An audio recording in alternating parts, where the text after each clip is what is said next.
Greetings, welcome to The Dividing Line. We have a lot to get to today. I'm going to try to hurry and take at least like 2 or 3 calls toward the end of the hour. We'll see.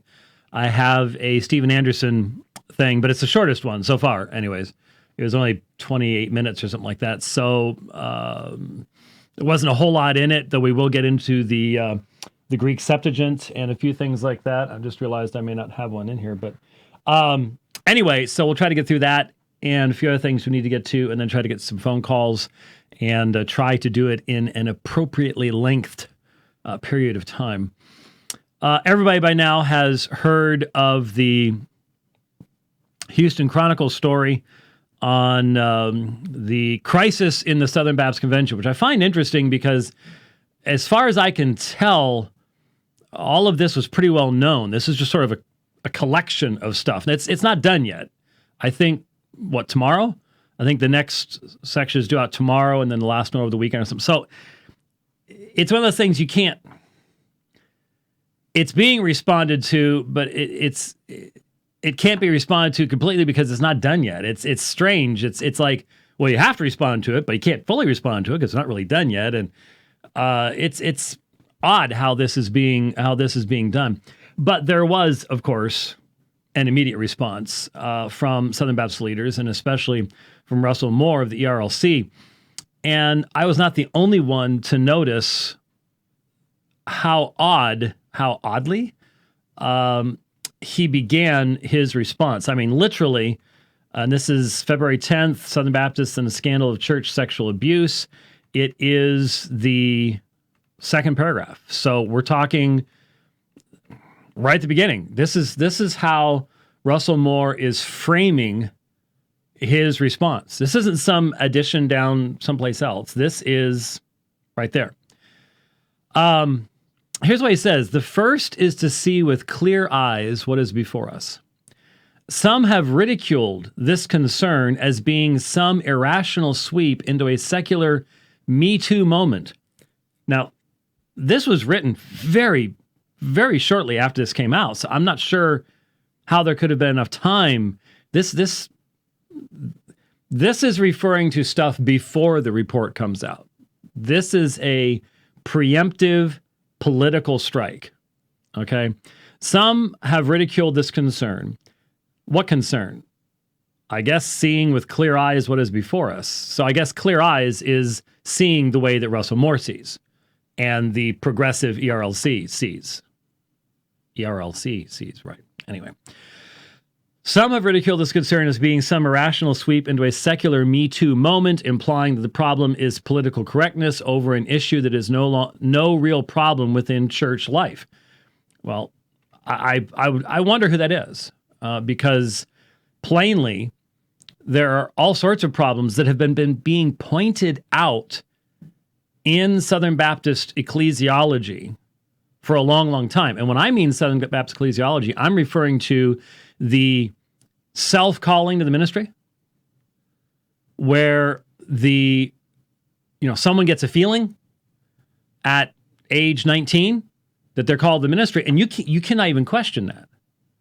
That is just sacrosanct.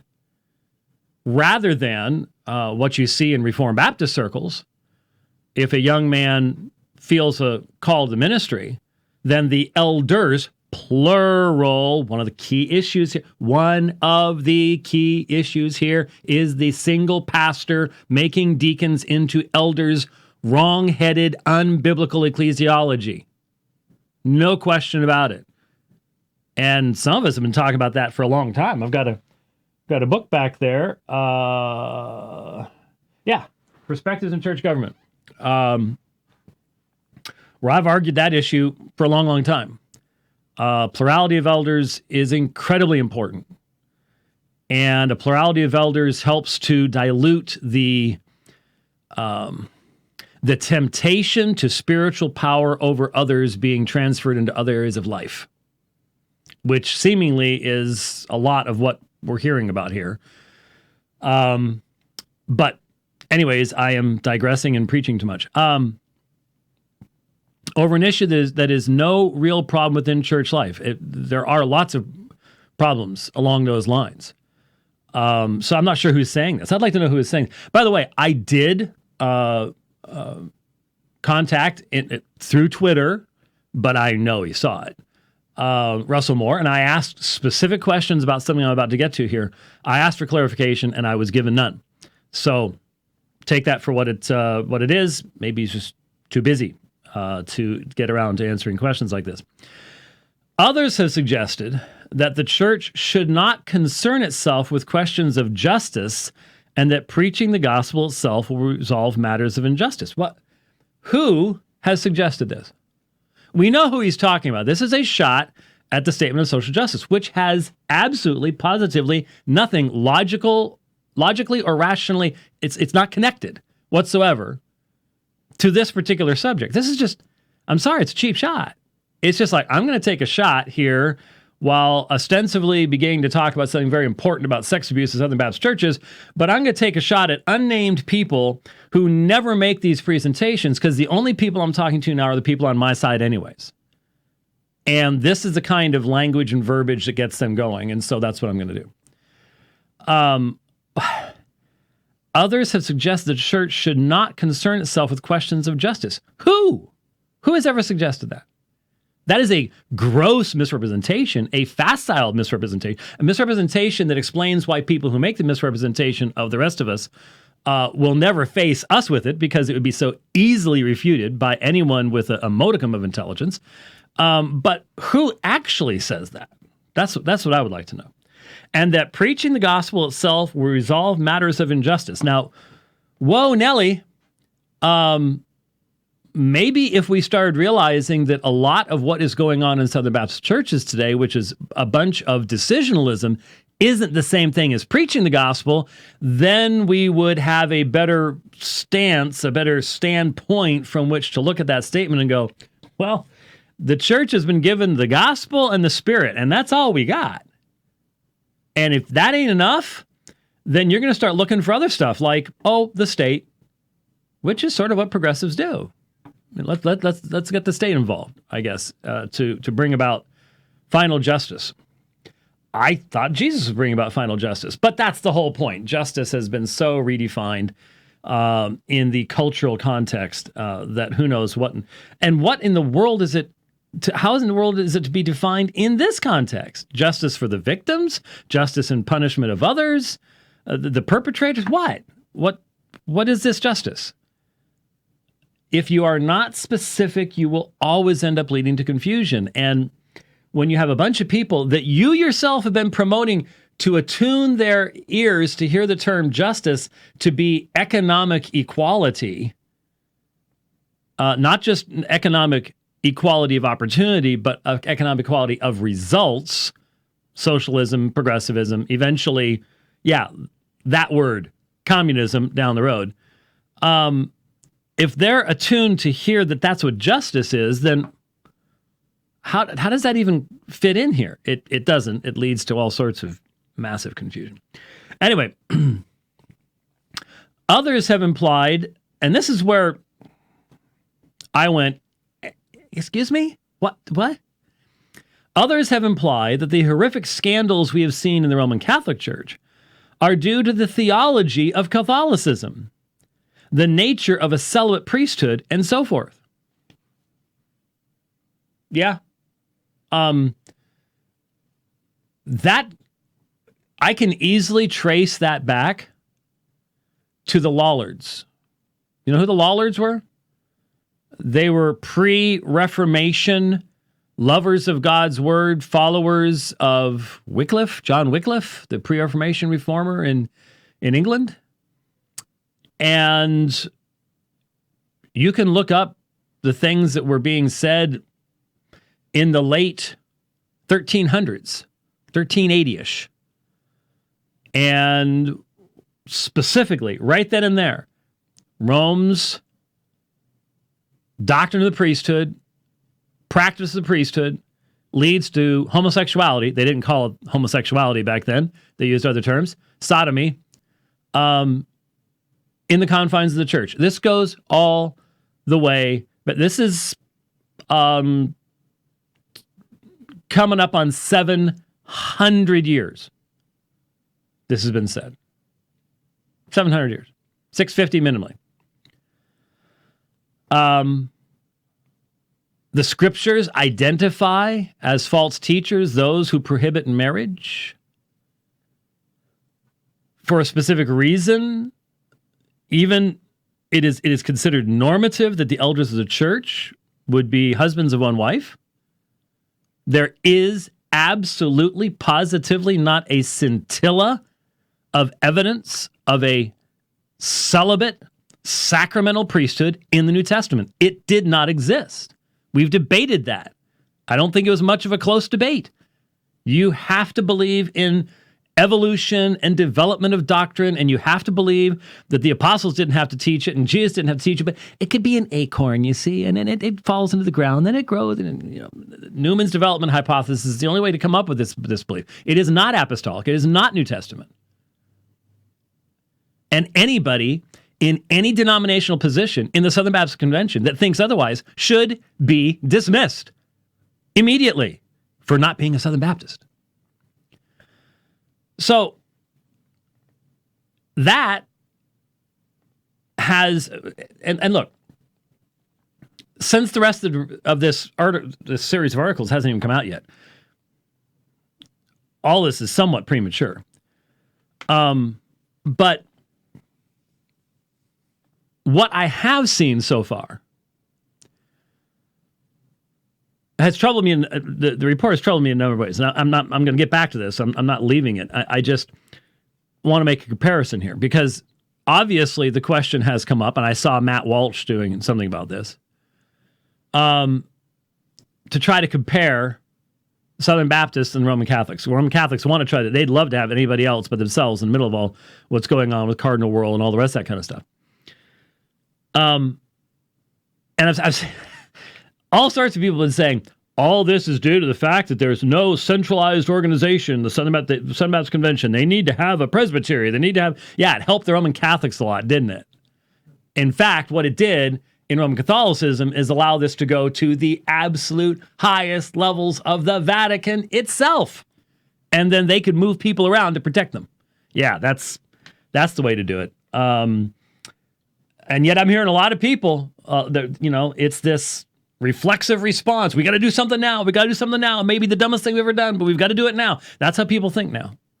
It's not, we really need to think this through, and we need to make sure that what we do will actually have positive long-term benefits for everyone involved. No.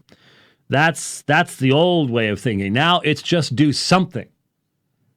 I just heard today that the governor of California, who himself would fit in very well in communist China and Venezuela and South Korea and places like that,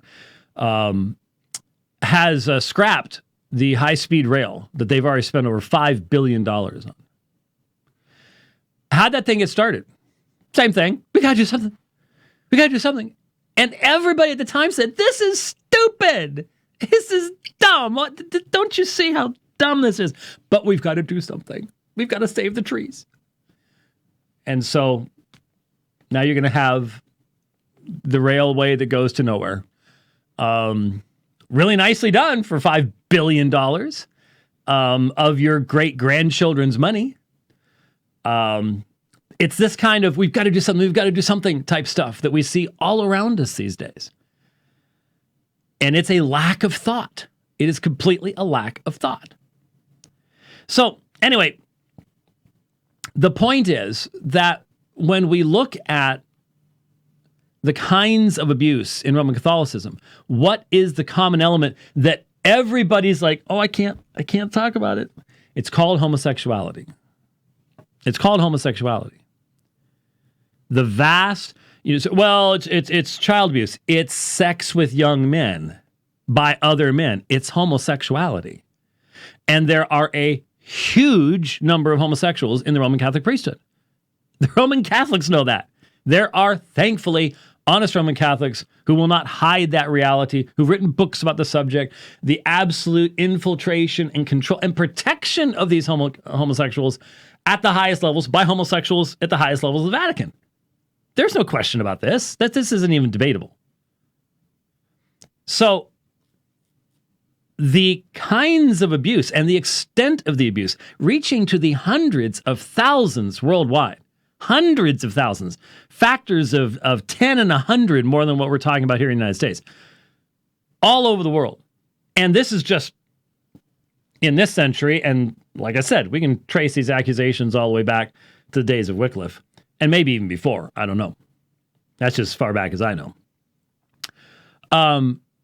That there is a fundamental theological reason when you deny the God-ordained institution of marriage. You are fundamentally contradicting the goodness of that relationship and the way that we've been created, and the result has been disastrous down through the centuries. I'll stand by that. I'll debate Russell Moore on that. He's not going to do it, obviously, because he knows better. So, others have implied that the horrific scandals we have seen in the Roman Catholic Church are due to the theology of Catholicism, the nature of the celibate priesthood, and so forth. Yes, sir. That is exactly correct. Are you saying that's wrong? Yes, because he says all of these are not only wrong-headed responses, but are deadly dangerous both to the lives of present and future survivors of these horrors and to the witness of the church itself. Now friends, I've had people saying, well, you're just focusing on one. He started his article with this. These are his words, not mine. He's the one who says that these are wrong-headed responses. That means the theology of Catholicism has nothing to do with the sexual abuse scandal in the Roman Catholic Church. That's what Russell Moore is telling Southern Baptists. Why? Well, no arguments provided here. I would love to challenge Russell Moore. Do you mind explaining that? You want to lay that out for us? How is it a wrong-headed thing that from the days of Wycliffe till now, those of us outside of Rome have said, this isn't healthy. This isn't right. This is wrong. How is that a wrong-headed response? And more so, how is it deadly dangerous both to the lives of present and future survivors? What? I mean, that's very emotionally evoking language, but would you care to explain how you come to this conclusion? Provide some argumentation, something that's more than just simply emotion. Could you explain that? And then, this is deadly dangerous to the witness of the church itself. To believe that the theology of the Roman Catholic Church in regards to the celibate priesthood has been relevant to the horrific sex scandals is deadly dangerous to the witness of the church. I even said, could you, was this just poorly written? Maybe written too quickly, confusing words. Would you like to take a second shot at it? Of course, didn't get any response to it. And so you have a mishmash of unfounded, ridicule this concern, irrational sweep, and secular Me Too moment, whatever that is. Shot at social justice. Roman Catholic priesthood. No connection between any of these. But they are all together wrong-headed and deadly dangerous to the lives of present and future survivors and the witness of the church itself. That is a tremendous amount of assertion being made without the slightest effort to substantiate any bit of it. Why? Why start a response on something as important as this with this kind of unfounded, disconnected assertion? Thinking people would like to know. It's truly troubling. I would like to give you Dr. Moore's response, because I asked him, what do you believe? Do you believe that the identification of the Roman Catholic priest is an alter Christus Would you not agree that this is a fundamental denial of New Testament truth? Would like to be able to tell you what he would have to say about these things, but there was no response to the inquiries as I made them. So the fact of the matter is that if you dive into the theology of the Roman Catholic Church regarding the priest, you find a doctrine and a practice, both. They'll say the celibacy part isn't doctrine, it's just a discipline. Yeah, well, good luck. Just go ahead and let's just see all the Roman Catholic priests in the United States go, so much for the discipline, we're all going to marry. We'll see what Rome does then. Now, with Francis in charge, who knows? Nobody knows anymore with Francis. He's just out there in Nana land. But the fact is that every Roman Catholic priest is still identified as an alter Christus, another Christ, in his ordination. Every single one of them. And I'm not sitting here saying this as someone who has never interacted with folks on this. I already a couple times linked to the debate with Mitchell Pacwa on this very subject, on the subject of the priesthood. It's available on YouTube still. Check it out for yourself. Check it out for yourself. I realize the vast majority of Protestants today don't have a clue what Rome teaches about the priesthood. They just figure that, they just call their ministers priests. No. If you don't understand the sacerdotal concept of the priesthood, the very marking of the soul of the priest with an indelible mark that cannot be removed, then you don't understand Roman Catholic concept of priesthood at all. And it is grossly unbiblical, completely contradictory to the message of the New Testament, especially the singular role of Jesus Christ as our one high priest. It's just, that's the way it is. And evidently, for some people today, it's just wrong-headed to point out that that has something to do with the very different nature of the systemic, protected, homosexually based sex abuse within the Roman Catholic Church, which cannot happen in that form within the Southern Baptist Convention. It can't. It's a very simple reason. Again, the doctrine of the church, the ecclesiology. In fact, as Dr. Moeller was talking about this morning on the briefing, there have been a lot of people saying, why isn't there some central governing authority that can control all of these things? Well, even if there was, we've seen how central governing, controlling authorities act in their own self-interest and can be used to perpetuate such things. That's not a panacea. But obviously, the real issue is, are we willing to abandon biblical parameters of ecclesiology to look good in the eyes of society, which hates us to begin with? And I'm seeing people, look, folks, it is amazing how deft the left is at using language. It sounds like they're just broken about something, but they're using each one of these things as a means of promoting their agenda. And you are right now, I see all across our culture and all across denominational lines, Presbyterians, Lutherans, all through the Reformed world,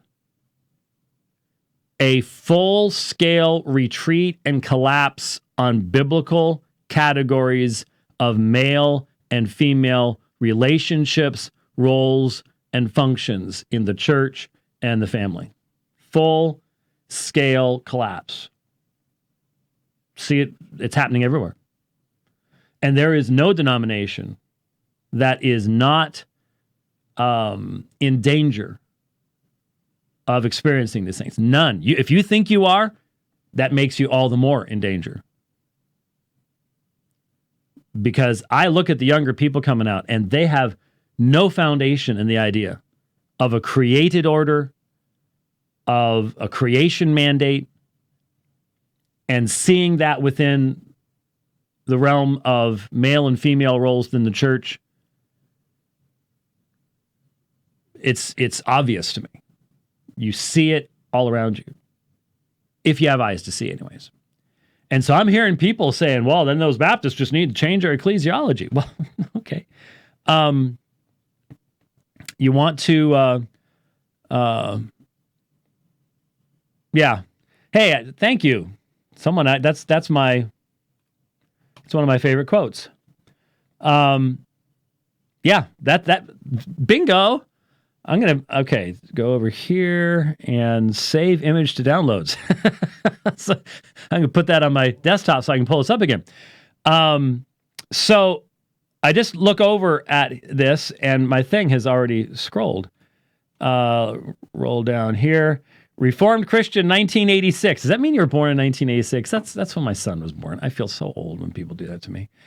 Reformed Christian 1986 posted my favorite quote on the subject of the Roman Catholic priest from John A. O'Brien's Faith of Millions. I've quoted this in numerous debates.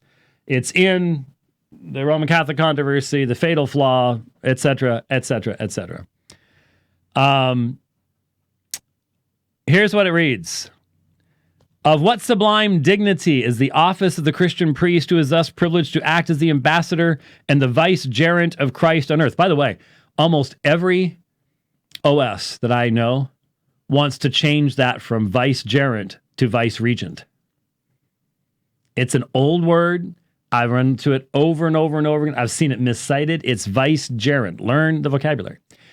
He continues the essential ministry of Christ. He teaches the faithful with the authority of Christ. He offers up again the same sacrifice of adoration and atonement which Christ offered on Calvary. No wonder that the name which spiritual writers are especially fond of applying to the priest is that of alter Christus, for the priest is and should be another Christ. And I've never heard that before. Listen to my debate with Father Packaway. He defended it. Said, yes. In my ordination, that's the language that is used. Yes. There you go.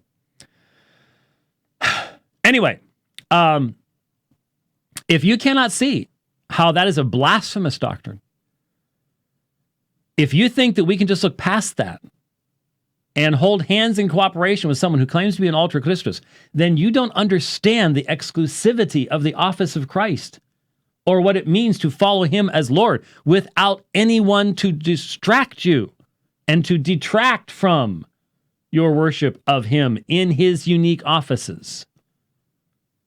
This is what is so heinous about Rome's doctrines of Mary, because very plainly, the development over the centuries has been to try to parallel in Mary the unique offices of Jesus Christ. Plainly. I have defended that and will defend that in public moderated debate. So I don't believe that Russell Moore is an expert in Roman Catholicism. He does not have 1/1000th my experience in interaction with Roman Catholics in evangelizing them. He has a lot more experience in cooperating with them, no question about that. But in evangelizing them, not so much. And as a result, I simply have to say that to identify that statement as wrong-headed, the statement that the horrific scandals we have seen in the Roman Catholic Church are due to the theology of Catholicism, the nature of the celibate priesthood, and so forth, it's not just that, as in excluding just plain old sin, but it is sin taking advantage of error and false teaching that has led to the specific nature of the kind of abuse you see in Roman Catholicism, which so often has that homosexual focus to it. That's not wrong-headed, that's right-headed, and it's Russell Moore who is wrong-headed to say otherwise. I think that's important to cover. All right. Oh, there's so many things. Did you see the Ellen Page stuff? Man, this woman is. Did you see her saying that the gay marriage thing should never have been a debate at all? It should not even be allowed to be debated. It's done. It should have always been done. You need to. We tried to warn people. I remember 2015. My memory's not going quite that fast. It wasn't that long ago. I remember 2015. I remember 2014. I remember going way back before then. Folks, warning people, if you allow the redefinition of marriage, it will not stop there. It's going to keep going. These folks don't want equal rights. They want Uber rights. How long have I been saying that now? I wonder if we could find somebody who's just got a ton of time on their hands to go back through the archives, the dividing line, and find out that the first time I used the phrase Uber rights in regards to what homosexuals were demanding. That would be a long ways back. Algo should know, though. We should task Algo with that. So, because he just listens to them all over again anyway. So, this is what they want. They want Uber rights. They are totalitarians. They do not believe in liberty. They do not believe in debate. They do not believe in objective truth. And they want to silence anyone that would offend their extremely shallow and immature little worldview. They truly, on certain levels, have the maturity of a 3-year-old. Mommy, tell him to stop it. I don't like when he says that. Is that not what we have in our culture today? Is that not what we have in Colorado? Canada? That's offensive. Can't say that. The lady in England, I don't know the whole thing there, but misgendered somebody and ends up in prison with the laptop taken away for misgendering someone on Twitter. It's the end of any meaningful cultural exchange. It's absolute totalitarianism. It's the Stasi prison on steroids. That's what is coming. And you see that in Ellen Page's radical, wild-eyed craziness. But speaking of, okay, 2 more, and then I'll get to Anderson. I'm not doing too well, am I? Sorry. Justin Welby, Archbishop of Canterbury,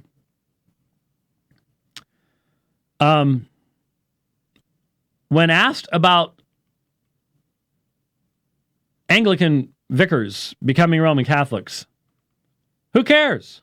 I don't mind about all that, particularly if people go to Rome, which is such a source of inspiration. I had an email from a very old friend, an Anglican priest, who has decided to go to Rome. I wrote back saying, how wonderful. As long as you are following your vocation, you are following Christ.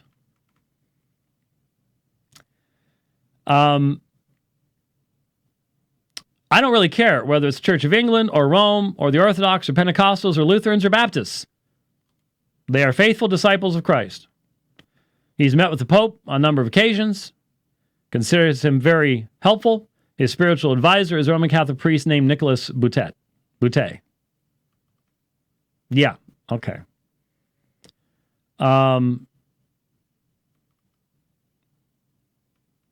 Anyway, I feel sorry for believing Anglican brothers.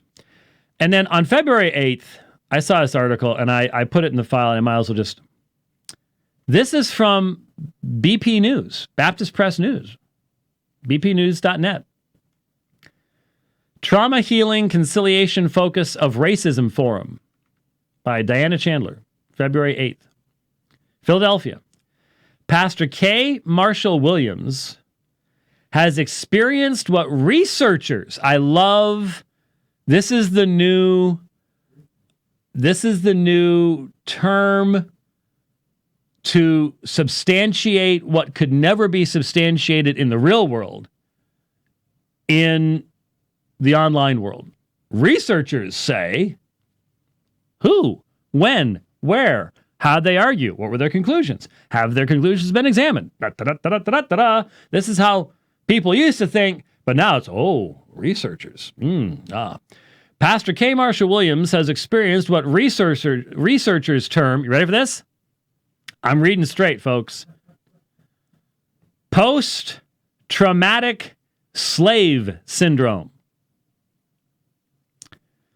Post-traumatic slave syndrome, the trauma and pain African Americans suffer from societal and institutional racism and marginalization. This is in 2019. I cannot help but think that there would have been a large number of freed slaves in 1865 who, if you had told them that 155 some odd years later, their great-great-great-great-great-grandchildren would be claiming a form of post-traumatic slave syndrome, even though they've lived a life that, in comparison to what the slaves lived, was one of absolute pampered royalty? Food-wise, care-wise, work-wise, environment-wise, everything-wise? That they would have wept that their descendants could be so talked into a victim mentality that instead of rejoicing, they actually would say, I experienced post-traumatic slave syndrome, though I was never a slave.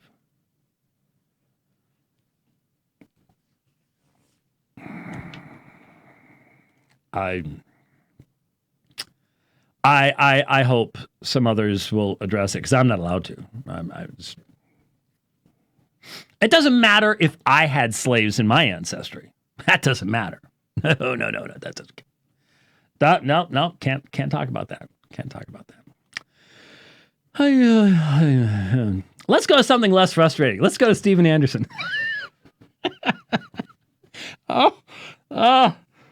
When going through your social media feed results in you wanting to listen to Steven Anderson to get away from the craziness, you know the end is near. Right now, I'm ready to adopt any ealism, post-millennialism, amillennialism, premillennialism. I don't care if it just gets us out of this mess. just something, please. It's just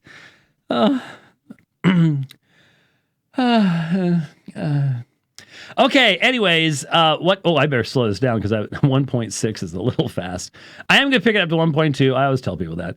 All right. What is this? What are we doing? Stephen Lee Anderson, Faithful Word Baptist Church, King James only guy.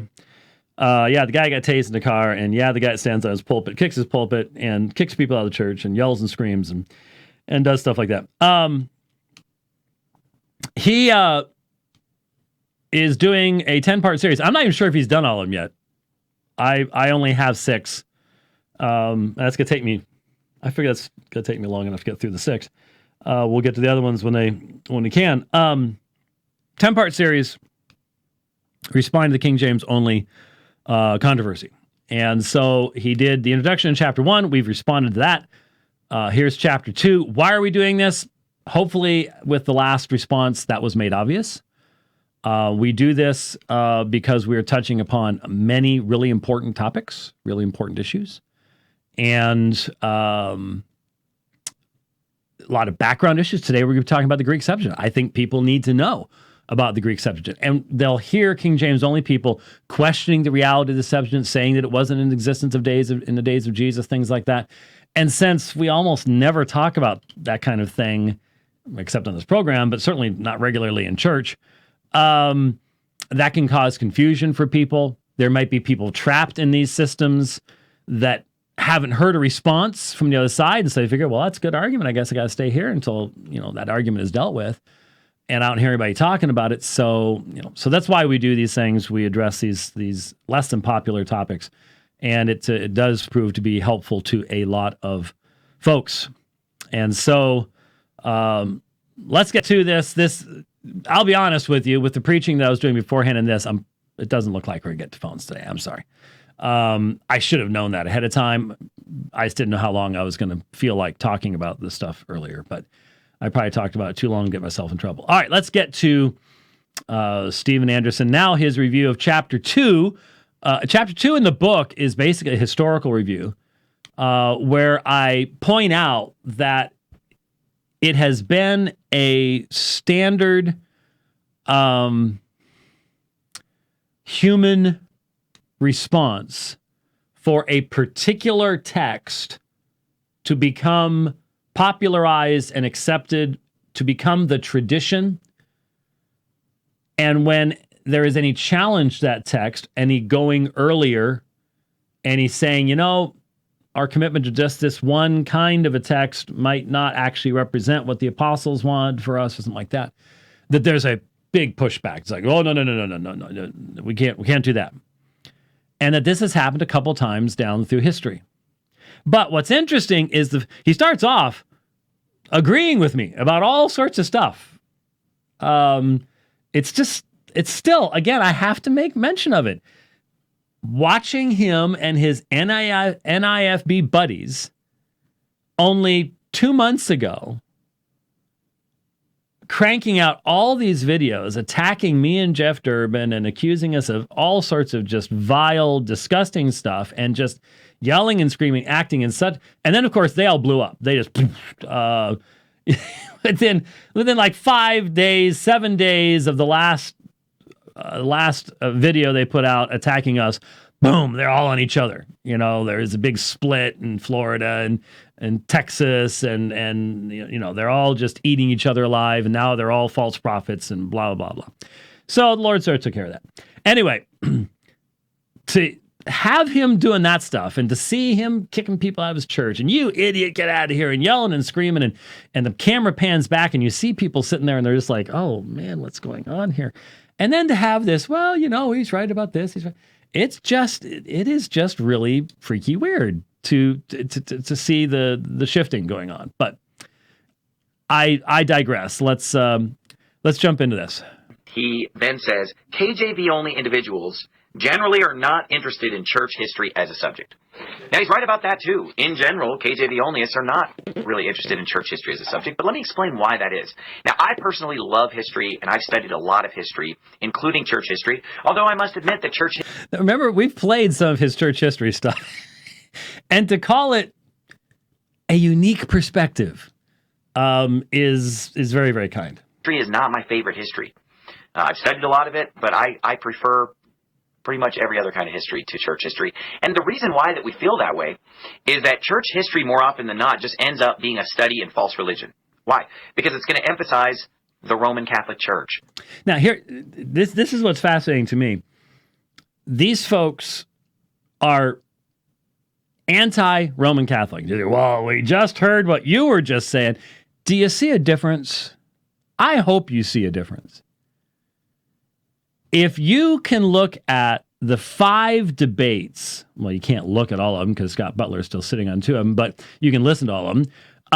If you can listen to the 5 debates that I've done with Mitch Pacwa, and you can't see the difference between them and the kind of anti-Catholic rhetoric that someone like a Steven Anderson or the NAFBs put out, then you're not listening. There is a serious historical case to be made against Roman Catholicism. These guys don't make it. They can't. That's why Rome does not fear them. That's why Rome uses them.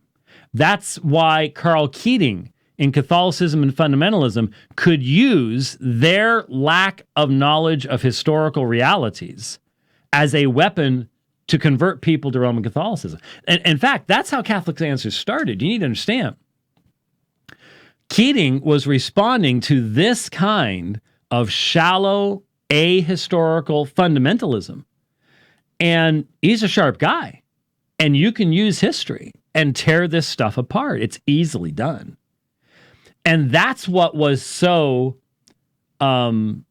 shocking to them when we started debating them. back in 1990.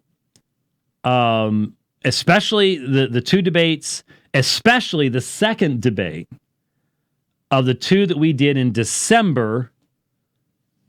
Was it 90? December of 90, because we had done August was the first debate in Long Beach. That was the first debate I'd ever done at a church in Long Beach. And then at Northwest Community Church in December, and then the next night at City of the Lord in Tempe. I don't even know where that is. I'm not even sure if it exists anymore. I'd have to look it up. It's on Mill Avenue? Okay. And that second debate was where everything started changing for the Roman Catholics in the debate scene, at least in the U.S. Because up to this point in time, they had been running around, they had been debating Calvary Chapel pastors, and Calvary Chapel folks are not church historians either. That's not their thing. And they had owned that field. The second debate that we did, see, the first debate we did was on Sola Scriptura in Long Beach. The second debate was on eternal security, or perseverance of the saints. The third debate was on the papacy. And I made a historical presentation pointing to the fact that there is plenty of patristic information that contradicts the claims of the Roman Catholic Church in regards to this subject. That was the first time this group, in that period, had been hit with a historical argument on the subject. Historical and biblical. I combined them both. And we did that again with Mitch Pacwa on the papacy. We did it again with Jerry Matitix, nearly 7 hours on the papacy from 93. But that changed everything. That changed the whole landscape of the debates with Roman Catholics. And certainly I'm not the only one that's done it, and many people have gone far. I mean, there had always been tremendous works on this subject. It's just history had pretty much forgotten them. I mean, they were still stuck in people's libraries someplace. But, Whitaker and Good and what was the Lutheran guy? Anyway, think of it later. But there are just all sorts of collections.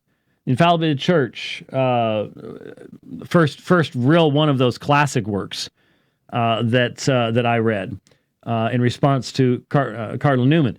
These books were out of print. They were in libraries, but it's not like they were sitting on your Christian bookshelf at the Christian bookstore. And so that changed. They recognized these Reformed guys who do history are dangerous. They are dangerous to our claims. The fundamentalists, like Anderson, no danger at all. They are not a danger because they cannot make a historical argument because they just don't care to, for this very reason. It's just we're studying Roman Catholicism. No, you're not. No, you're not. I mean, once you buy into this, and I would assume, I'm just assuming, he didn't say, I'm assuming that Anderson does the Trail of Blood stuff, and that there's the disciples were Baptists, and that there's always been something that looked like the Faithful Word Baptist Church with a tie and white shirt and proper suit and the appropriate, blessed assurance and things like that being sung all the way back in English, probably in Jerusalem, but that they were hidden away. And that they're, nobody knew anything about them. And so that everybody that you would study, whether it's Augustine, Ignatius, Tertullian, Cyprian, they're all just a bunch of Roman Catholics, you see. And so they just dismiss all of that stuff. And so they have no meaningful historical argument to make. It's just, that's not what the Reformers were. And he will separate himself. We're not part of the Reformers. That's just Catholicism light. We're our own separate thing, see. They're not, historically, obviously. Anybody who knows history knows that's not the case. But it's almost a sense of delusion along those lines. A lot of delusion. The Orthodox Church and these mainstream Protestant government churches, that's what's going to be emphasized in your so-called church history. The church fathers and the early church from the history books is basically what would become Roman Catholicism and the East Orthodox Church and just a bunch of false doctrine. So why would we want to learn a lot about this broad way that leads to destruction? These billion Catholics today in 2019 on their way to hell, and just all the other hundreds of millions of East Orthodox believers that are on their way to hell with their pagan, idolatrous, apostate Christianity. Why would we want to just sit and read up on that and learn all about that? And then there's this false left-right paradigm between the Catholics and the Protestants because, the Protestants are just Catholicism light. It's not even that different, what they believe. And so, we're not really interested in studying a lot about these false religions. We'd rather study the Bible and base everything that we believe on that. Well, there you go.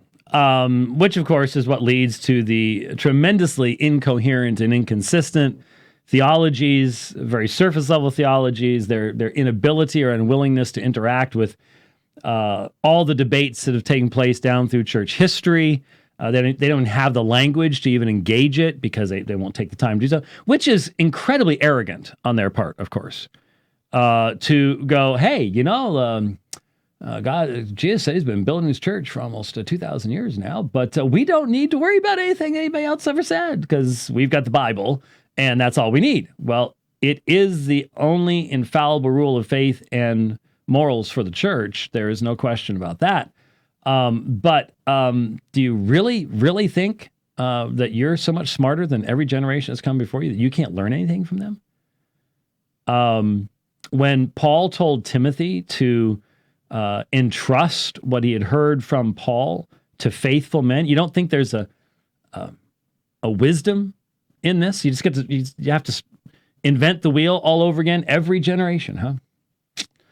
Yeah, well, that definitely is what results in such a royal mess. So he's talking about the Greek Septuagint. Now, what is this? Well, in the days of Jerome and Augustine, late 4th century AD, there was a Greek translation of the Old Testament known as the Septuagint, okay? And Augustine believed that this Greek translation of the Old Testament that was available to him in the 4th century, called the Septuagint, that is the Word of God. It's inspired translation. That's the Old Testament that we ought to be using, and we don't need the Hebrew at all. We need to just forget about the Hebrew Bible and just make this Septuagint our final authority. Now, Augustine, of course, never said anything like that, but Augustine could not read Hebrew. And the Bible of the early church, there is no question about this. The Bible of the early church was the Greek Septuagint. There is, again, Anderson has already said, well, we don't say that kind of stuff. Well, he says he claims to. Well, I'm sorry. He even says he's reading the Greek Septuagint. And again, I'm highly skeptical. But be it as it may, if he is, then he has no excuse for the ignorance that he's demonstrating here. You look at not only apostolic citational usage in the New Testament, but you look at the early fathers, and you ask yourself a question. What scriptural platform are they utilizing? And when it is at all identifiable, it is almost uniformly the Greek Septuagint. I mean, that reflects the reality of Alexander's having spread Koine Greek all around the world. It was still the lingua franca. And so if you wanted to communicate over long distances, there was one way to do so, in writing, and hope that the person at the other end would know what you were saying.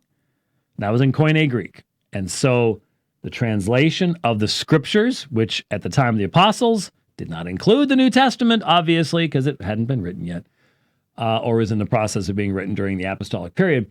That's not around yet, so we're talking about the Greek Septuagint. Secondly, there is absolutely no question amongst any serious scholar, that the Greek Septuagint predates the New Testament. This includes all of the King James translators. Read the introduction to the readers by the translators. They don't call it the Septuagint when they're talking about specifically talk about the Greek version. The 70. They even make reference to the 70, as I recall. I looked it up just last night, was reading what they had to say about it. And though they criticize it for having errors, very plainly, they did not view it in the way that Stephen Anderson does. Stephen Anderson calls it a corrupt 4th century manuscript. That's not what it was. But it plainly is the source of the majority of New Testament citations from the Old Testament. That's the reality. That's the fact. You can't get away from it. It's just how it is, and there you go. On the other side of this argument is Jerome, who believed that we should go back to the original language. He says, well, no, we need to actually go back to the original Hebrew. And, if we're going to translate into Latin, we need to translate from... And by the way, Jerome likewise did not hold Anderson's view on this topic either. The Hebrew, because the Old Testament was written in Hebrew, it was not written in Greek. So we need to go back to the original Hebrew text and translate that into Latin and cut out this middleman of the Septuagint. Now, not only that, the so-called Septuagint, this 4th century Greek Bible that they had there, is something that is so corrupt. I mean, it is filled with so much error. It's hard to believe that anybody takes it seriously. Okay. Including, evidently, the King James translators who did take it seriously. I've got a copy of it right here, the Septuagint with Apocrypha, and I haven't read the whole thing. I'm working on reading it.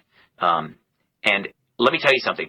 It has a lot of problems. First of all, this so-called Septuagint, it tampers with the numbers in the genealogy leading up to the flood in the days of Noah. And the numbers are so ridiculous that it literally has people like outliving the flood. So people are like living beyond the flood, but they weren't on the ark with Noah. But I guess they just treaded water all that time and they just continue to live on. So the numbers don't even add up. They don't even make sense. Okay. Which is why modern Bible versions don't use those numbers, because those numbers are ridiculous. And in the Old Testament, there are a number of places where the Hebrew numbers do not add up either. The reason for this? The Hebrews did not have a numerical system. They used letters. And the problem is, when you use letters in your alphabet, they end up looking like words. And very frequently, they can end up being transmitted incorrectly over time. There are many number issues in both the Hebrew and the Greek. And there are some places where the Greek seems to have the best possibility of having communicated the number issue rather than the Hebrew, and vice versa. They are two streams of the transmission of literally the most ancient text, a body of literature that has been in use for the longest period of time amongst mankind. I mean, there may be, some people might identify some Babylonian things as being older than Moses, but as far as being in continuous usage and reading, there's nothing that I know of that can come close to the antiquity of the oldest portions of the Old Testament. And so the very fact that what we're arguing about is numbers in the handwritten transmission of documents that are certainly amongst the oldest known to mankind says a lot about how good the text actually is. But the point is, once again, as is so often the case with King James onlyists, they cannot have equal measure. They cannot fairly analyze arguments on two sides of an issue. So in this case, we're going to have one standard for the Greek Septuagint, a completely different standard for, well, which Hebrew text, because there's more than one. Oh, yes, there's the Masoretic stream, but there are differences within the Masoretic stream. Qumran indicated that. Is it generally unified? There is a clearly identifiable stream. No question about that. that comes from Qumran. But there are other streams too. That's where the problem lies. It does all kinds of other crazy things. It removes just multitudes of verses from the book of Job. It takes out like half of the David and Goliath story. Like half the chapter is gone, okay? It has all kinds of nonsense and garbage in it. Tons of omissions. It does not match the Hebrew at all. It's completely different, folks. It's not like, oh, this is a translation of the Hebrew Bible. No. It's dramatically different, okay? Way different. Now, once again, you're not talking to someone who is overly concerned about accuracy in language. And so he exaggerates everything. And again, the early church proved the mission and the nature of the person of Jesus Christ from the text that he says is completely different than Hebrew. Well, it's not. Now, the Septuagint that we have today, and again, there are variations in the transmission of the Septuagint as well, but the Septuagint we have today, very clearly, the Pentateuch was very well translated, is an excellent translation of the Hebrew, and is plainly there. He himself will admit a small number of Greek fragments have even been found at Qumran. That means it was completed before the days of Jesus. There's no question about it. He goes into, well, there's just so little. It doesn't matter. It's irrelevant. Shows no knowledge whatsoever of how ancient documents transmit. Zero. The man knows nothing about this, doesn't care anything about this. We know that the Septuagint pre-existed the days of Christ. That's not even an argument. Are there better and worse sections of the Septuagint accuracy-wise? Of course. I've pointed out that there's major differences in Jeremiah, and there's a reason for that. Jeremiah himself gives the reason for that. But these are historical realities. They cannot be dismissed by just going, oh, it's just completely different. So James White is basically trying to use this as an illustration and saying, well, it's just like these King James only people. It's just that they don't want to change. They're just emotionally connected to the King James, and it's sentimental, and they just have this attitude of just don't change, just stay with it. And so in other words, people adopt a traditional text and will not apply equal standards in the analysis of that text. That happened with the Greek Septuagint. That then happened with the Latin Vulgate. That's the whole point. He just doesn't want to admit it. And to compare them to the Septuagint crowd, the Augustan crowd that says, hey, we need to just stay with the Septuagint. It's an inspired translation. If it ain't broke, don't fix it. But that is a totally unfair comparison because the Septuagint says something completely different from what the original Hebrew says. Now, most people at the time didn't know that because, as James White points out in this chapter, most Christians at that time did not speak Hebrew and had a hard time with getting the resources to learn Hebrew. And so that's what I pointed out. I pointed out that there was a sad disjunction between the synagogue and the church, and a horrific attitude that developed between the two that led to an unfortunate ignorance of the Hebrew Old Testament and the Old Testament as a whole, especially with Origen's allegorical interpretation of things that came from that. No clue that their Greek Septuagint Old Testament was so messed up in the 4th century that that they didn't know how bad it was or unreliable. So to compare that to King James onlyism is ridiculous because we've got the King James, but then we've got this right here. We got a Greek New Testament, and we got a Hebrew Old Testament, and so all we have to do is just compare these things and look at them, and we can see that the King James matches up with the original language and says the exact same thing. And what happens when it doesn't? What happens, like I said, in Acts 5? What happens when you have translational issues? Which one becomes the standard? I would argue that functionally, I could not possibly see how Stephen Anderson could ever correct a King James reading anywhere, no matter what the underlying language said. And so you can document specific mistranslations where the King James missed it. Now, anybody can defend anything. I mean, look at the Textus Receptus guy and his lifelong tilting at windmills to defend Revelation 16:5. I mean, what a life. anybody can defend anything. But the reality is that the King James translators did not claim infallibility. And they mistranslated some things. They did not understand things. They were not perfect. And so which one takes precedent? The English translation or the underlying Greek or Hebrew? Functionally, I cannot possibly see how Anderson can avoid making the Hebrew or the English the final authority.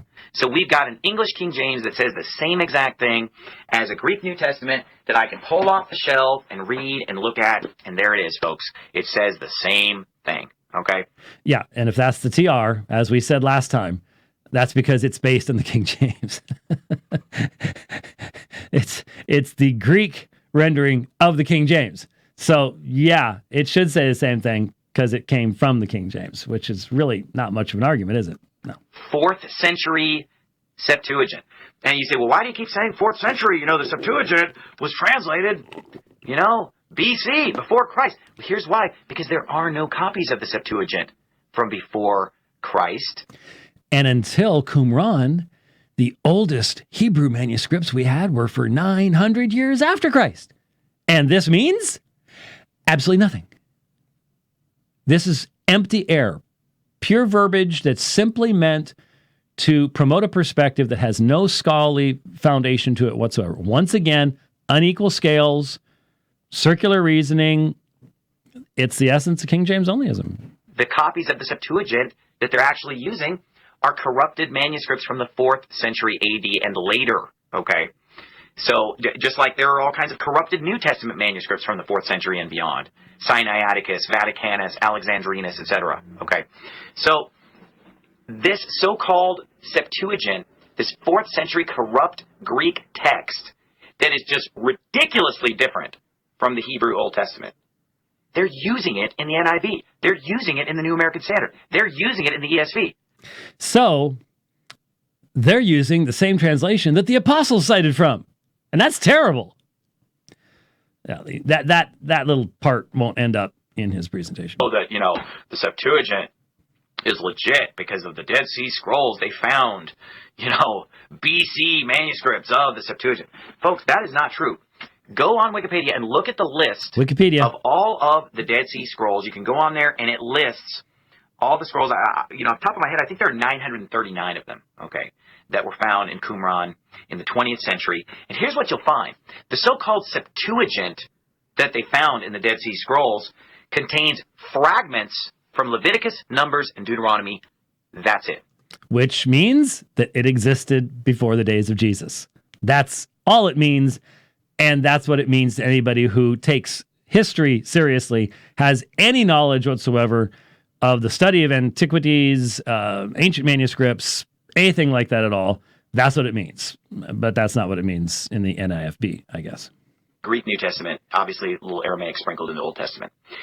So anyway, he's trying to use this as like, well, people just don't like to change. They were hung up on that Septuagint. Yeah, but they were wrong. That's the difference. And they were demonstrably wrong because no one would ever try to claim that the Septuagint and the Hebrew Old Testament both say the same thing. They're not even close, okay? No, they are very, very close, actually. And in fact, with a few exceptions, it's useful if you have the Septuagint on your phone, if you're learning Greek, to read along when the Old Testament is being read. Now, the problem is the chapter, like the Psalter, frequently chapter divisions are messed up. And unless your electronic program corrects that for you, sometimes it can be hard to find. But will you find differences? Yes, you will. But will you be able to read along? I've done it a million times. And if he, as he claims, is reading the Septuagint, he would well know that. So Jerome's Latin translation eventually became known as the Vulgate. But that's deceptive, though, because here's the thing. What's known as the so-called Vulgate, like, if I were to just buy the Vulgate, okay, this is not exactly what Jerome translated. No, and he seemed to miss again, did he miss the point, or is he just being obscure, or what? I don't know. I told the story, and in fact, he reads the story of Lorenzo Valla discovering through the comparison with Jerome's commentaries the changes that had taken place in the Vulgate and stuff like that. But he's missing my point. My point in the chapter was that traditional texts will be defended and they will be defended by utilizing different standards than you apply to anything that's come along since then. So this happened with the Septuagint and the Vulgate. This happened with the Vulgate when Erasmus challenged its preeminence with his Novum Instrumentum in 1516. And it has happened with King James only advocates who make the King James translation the standard. And when a new translation comes along, then they use different standards to analyze the one than the other. That was my point, and the fact that he has to keep avoiding it sort of makes my point for me. Since he was unwilling to wait for papal approval, he took a big risk and dedicated... Now, check this out. He's reading from my book, and I'm talking about how was it, given that Cardinal Jimenez's Complutensian Polyglot was already published, was already printed, waiting papal approval, why would it matter if Erasmus rushes his to print? Because he's going to have to wait for papal approval too, right? A lot of people ask that question. So he's reading from my book. Since he was unwilling to wait for papal approval, he took a big risk and dedicated his work to Pope Leo X, the same man who excommunicated Martin Luther, hoping that the dedication would deflect any reprisals for rushing his work to press. The gamble worked, and Erasmus had the first published Greek text on the market. Not going to say anything about that, Pastor Anderson? The fact that the very first edition of Erasmus, the very first edition of what becomes the TR, was dedicated to the Pope who excommunicated Martin Luther for believing in justification by faith. Not going to say anything about that, because I can guarantee you if the shoe was on the other foot, you'd preach 47 sermons about it. But no. Doesn't fit the narrative. Doesn't fit the narrative. We won't talk about it. This is not relevant, okay? Because Erasmus's first edition was immediately followed by a second edition fixing the error. Yeah, he was in a hurry. I don't blame him for wanting to get it out the door. You know, when everybody's in the dark and when the Catholic Church has their corrupt Bible. That's not Erasmus's view. That wasn't Erasmus's view. Erasmus wasn't saying, the Roman Catholic Church. He was a Roman Catholic, Pastor Anderson. He was a Roman Catholic priest. He believed in transubstantiation. You're trying to turn him into a Baptist? He was not a Baptist, okay? Not there. Doesn't work. Wrong. So what? He got something out the door, and he corrected it and purified it and purified it, and they had almost 100 years to purify it by the time the King James came out. So any errors in the first edition of Erasmus are not relevant to the King James Bible, because that stuff was all corrected over many, many decades to follow. Sounds like Ruckman's theory that when it's pointed out to him that no one's carrying around a 1611, they've got a 1769 Blaney revision, but then there's the Oxford edition, there's a Cambridge edition, and so Ruckman came up with the idea that the finally purified text was the Oxford Schofield Reference Edition or something, that there had been this purification process. So now you've got the purification process of Erasmus and then Stephanus and Beza. So you got all these Calvinists that God is using to purify the biblical text, because both Stephanus and Beza were Calvinists, Pastor Anderson. What are you laughing about? You just described textual purgatory. Textual purgatory, purification. It was being purified in purgatory. Yeah, that's what's going on. Yeah, so I mean, it's just a hoot to listen to this. Oh, there's this purification process being done by Calvinists that eventually led to, and the problem is, Pastor Anderson, that your TR is not Beza. It takes from all that purified process, quote unquote, purified process. So, again, the study of history is an important aspect of knowing the truth.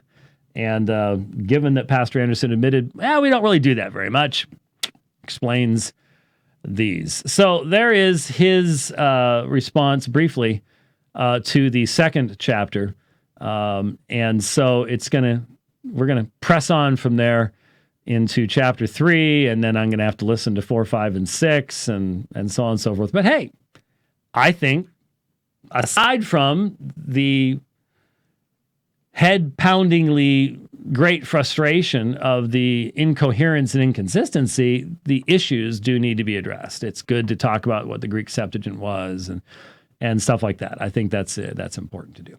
So with that, we've gone for an hour and 15 minutes, and I've got to get back to work. So I appreciate you listening to The Dividing Line today. Lord willing, we will be back on Thursday, and I bet you something will happen between now and then that we'll need to talk about. If not, we'll talk about something old and important anyways. We'll see you then. God bless.